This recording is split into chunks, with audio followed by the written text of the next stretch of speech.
Title: The Last Phone Call. Part 1. It was 12:17 a.m. The rain had finally stopped, but dark clouds still covered the night sky. Ethan, a 28-year-old man, was alone in his small apartment on the edge of the city. He had just shut down his laptop and was getting ready for bed when his phone suddenly rang. The screen displayed only 2 words: unknown, caller. Ethan stared at it for a moment. He didn't recognize the number. Thinking it was just another spam call, he declined it. 5 seconds later, the phone rang again, the same number. This time he answered. Hello? Silence. No one spoke. All he could hear was the slow sound of someone breathing. Hello? Who is this? Ethan asked again. For a few long seconds. Nothing. Then a young woman's voice whispered, "Don't look behind you." The call ended. Ethan laughed nervously. It had to be a prank. He lived alone. There was no one else in the apartment.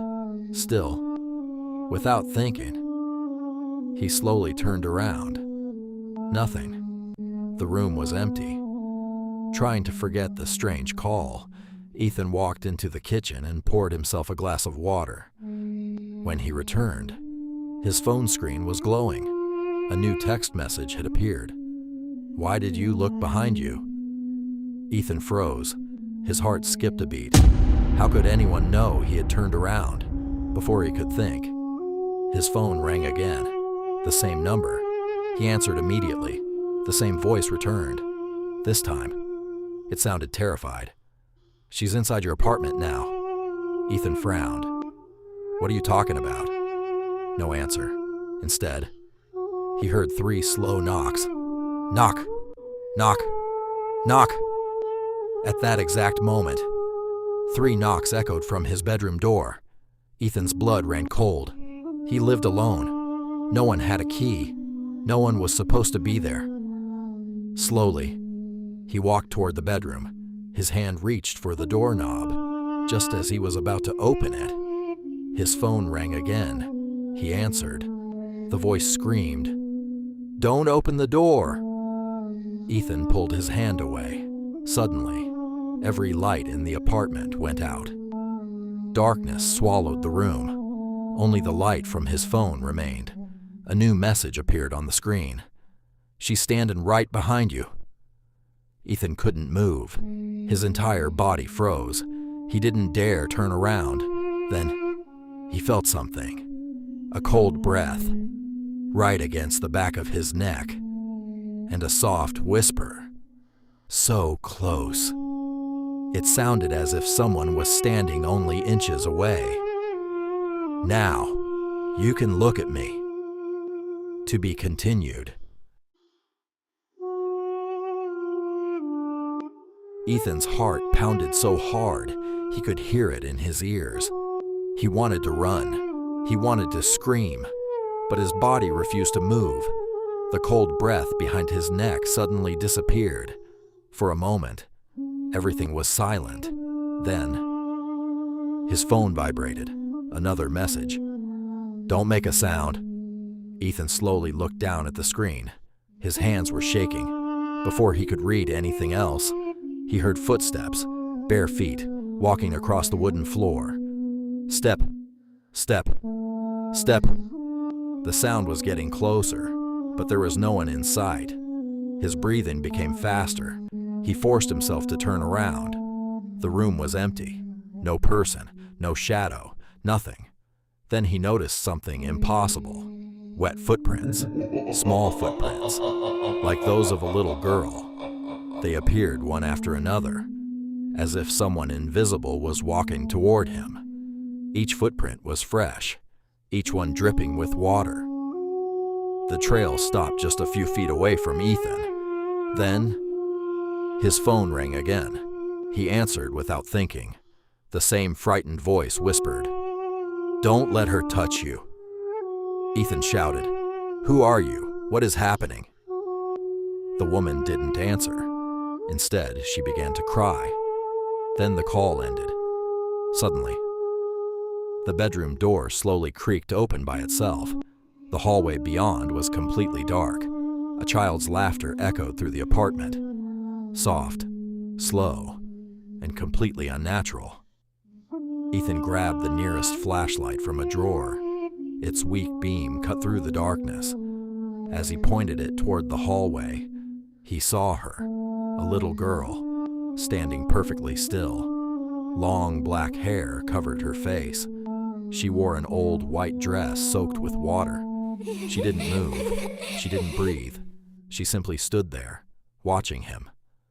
Ethan blinked. She was gone. The flashlight flickered, once, twice. Then, he felt a small hand grab his wrist, ice cold. He screamed and pulled away. No one was there. His phone buzzed one last time. A final message appeared.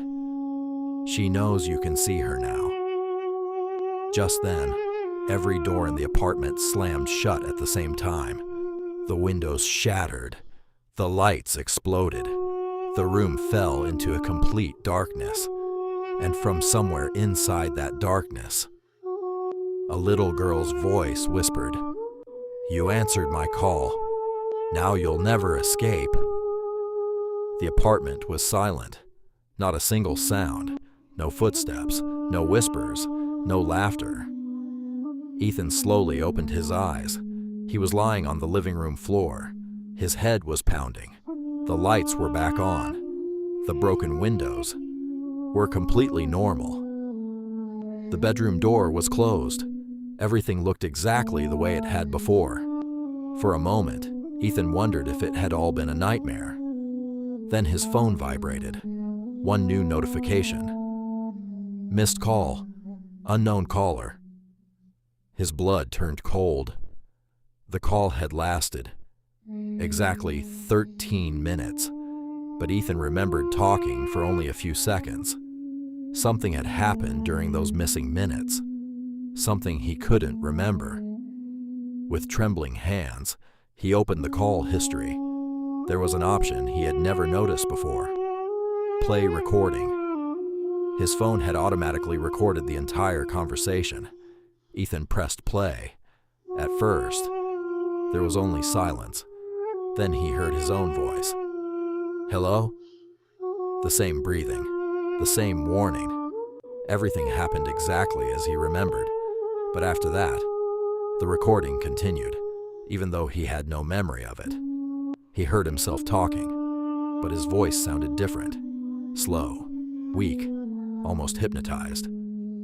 Then another voice answered him. A little girl. She wasn't whispering anymore. She was laughing. Then she asked, "Do you remember me?"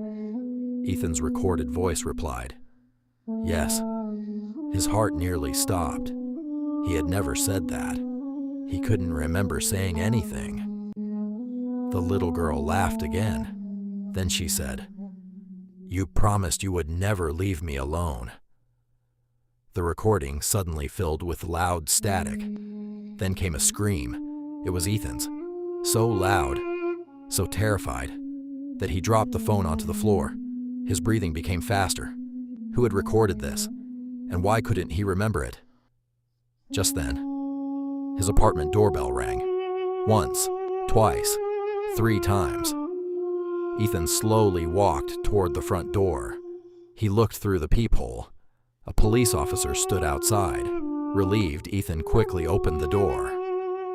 "Sir," the officer said quietly, "we received several emergency calls from this address last night." Ethan immediately replied, "I didn't call anyone." The officer frowned.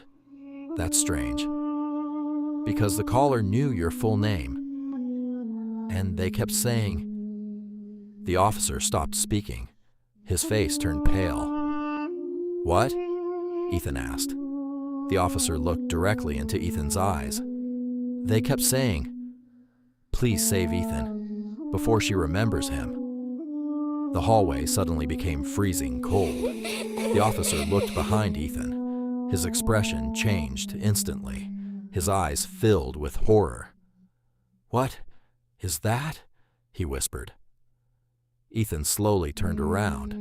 Standing at the end of the hallway was the little girl. Her long black hair covered her face. Her white dress was dripping with water. She slowly lifted one hand and pointed directly at the police officer. The officer's radio exploded with static. Its speaker whispered, "He can't save you." The little girl smiled.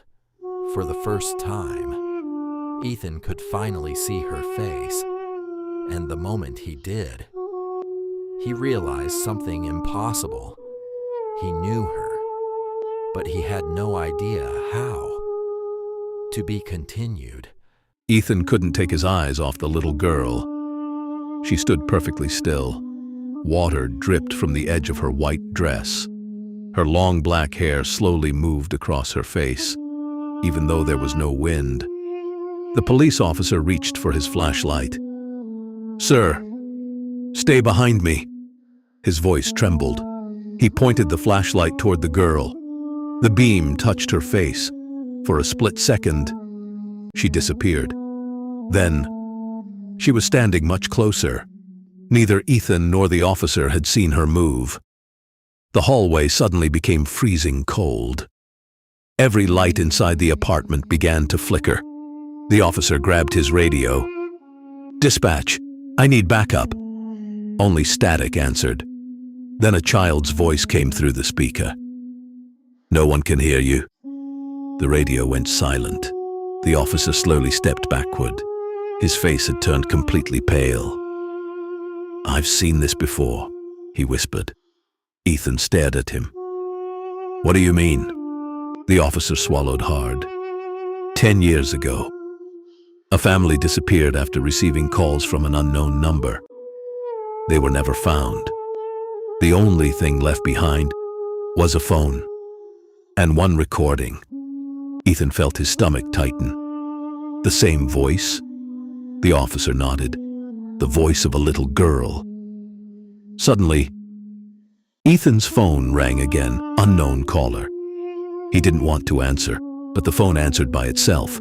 The girl's voice was no longer whispering. She sounded calm, almost happy. "You finally remember me?" Ethan shouted. "I don't know who you are." Silence. Then she softly replied, "You're lying." At that exact moment, a sharp pain shot through Ethan's head. Images flashed before his eyes. A rainy night, a broken bridge, a little girl crying beside a river, a car sinking into dark water. Then, nothing. Ethan dropped to his knees. The memories disappeared as quickly as they had come. The little girl took one slow step forward, another, then another. She was getting closer. The officer raised his service weapon. "Don't move!" The girl smiled. The lights exploded. The gun fired by itself. The deafening sound echoed through the apartment. When the smoke cleared, the girl was gone. The bullet had struck the wall. The officer looked terrified. His hands were shaking uncontrollably. Then he looked at Ethan and whispered, "She isn't hunting me. She's hunting you." Before Ethan could respond, another message appeared on his phone. "Tomorrow night, come back to the river. That's where you left me." Ethan's blood froze. He had never been to that river. At least, that's what he believed. But deep inside, a forgotten memory was beginning to wake up. Ethan couldn't sleep. The message on his phone kept replaying in his mind. "Tomorrow night, come back to the river." He didn't understand what it meant. He had never been to that river. At least, he thought he hadn't. But the images from his memory kept returning. A little girl, heavy rain, a broken bridge, dark water, and a terrible scream. The next evening, Ethan drove to the river. The police officer had warned him not to go, but Ethan needed answers. The road became narrower as he got closer. Trees surrounded him on both sides. There were no houses, no streetlights, no people, only darkness. Finally, he reached the old bridge. Ethan stepped out of the car. The river was almost completely silent. Then his phone rang. Unknown caller. He answered. For several seconds, nothing. Then the little girl's voice whispered, "You came back." Ethan looked toward the river. "Who are you?" The girl didn't answer. Instead, she said, "Look under the bridge." The call ended. Ethan slowly walked toward the edge. He turned on his flashlight. Below the bridge, something was lying in the mud. A small metal box. Ethan climbed down and picked it up. Inside was an old photograph. His hands began to shake. The photograph showed two children standing beside the river. One was the little girl. The other was Ethan. But Ethan was only a child in the photograph. He stared at it in disbelief. Suddenly, memories came rushing back. He remembered the little girl. Her name was Emily. She had been his best friend. They had come to the river together one rainy afternoon. Then the bridge collapsed. Emily fell into the water. Ethan had tried to save her, but he couldn't. He had run home and never told anyone what happened. For years, he had buried the memory. He had convinced himself that it never happened. Then he heard a voice behind him. "You promised you would come back." Ethan slowly turned. Emily was standing there. Her wet hair covered her face. Her white dress was soaked. But this time, she wasn't smiling. She looked sad. Ethan's eyes filled with tears. "I'm sorry."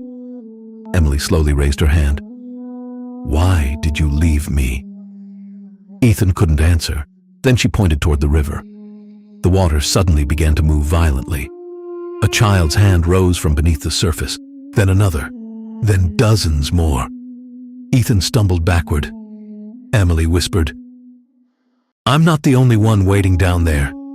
Suddenly his phone rang again. But this time, the caller ID wasn't unknown. It displayed his own name.